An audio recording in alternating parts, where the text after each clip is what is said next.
निवडणुका झाल्या, विधानसभेच्या निवडणुका झाल्या, पण अद्यापही धनुष्यबाणावर जो काही प्रश्नचिन्ह होतं त्याबाबतचा निर्णय मात्र अजूनही झालेला नव्हता. पण आता सोलापूर महानगरपालिकेच्या पार्श्वभूमीवर आणि अर्थातच स्थानिक स्वराज्य निवडणुका आता तोंडावर येऊन ठेपलेल्या आहेत.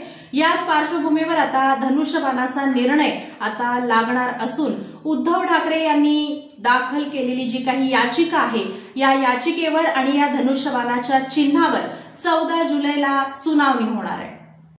भारतीय निवडणूक आयोगाने एकनाथ शिंदे गटाला अधिकृत शिवसेना जाहीर केले आणि त्यांना धनुष्य बाण हे निवडणूक चिन्ह देण्याचा निर्णय दिला होता. दरम्यान शिवसेना उद्धव बाळासाहेब ठाकरे गटाकडून या निर्णयाला आव्हान देत अंतरिम दिलासा मिळावा अशी मागणी करत सर्वोच्च न्यायालयात याचिका दाखल करण्यात आली.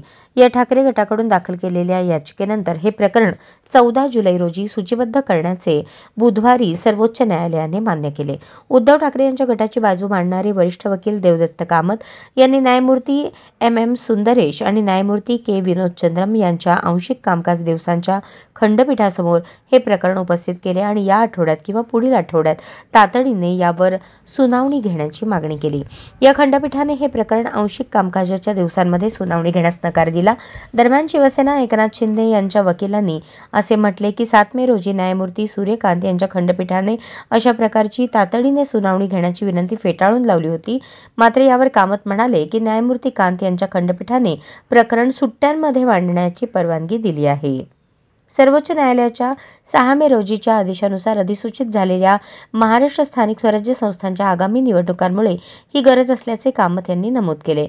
तसेच त्यांनी राष्ट्रवादी काँग्रेसच्या वादात न्यायालयाने दिलेल्या आदेशाप्रमाणे अंतरिम नियोजन करण्याच्या मागणीसाठी अर्ज दिला असल्याचेही यावेळी त्यांनी सांगितले.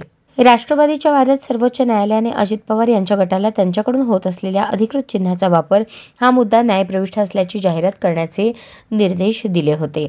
दरम्यान कामत यांनी वारंवार मागणी केल्यानंतर अखेर खंडपीठाने 14 जुलै रोजी हे प्रकरण सूचीबद्ध करण्यास मान्य केले. महापालिका निवडणुकांच्या तोंडावर याबाबत काय निर्णय येतो हे पाहणे महत्त्वाचे ठरणार आहे.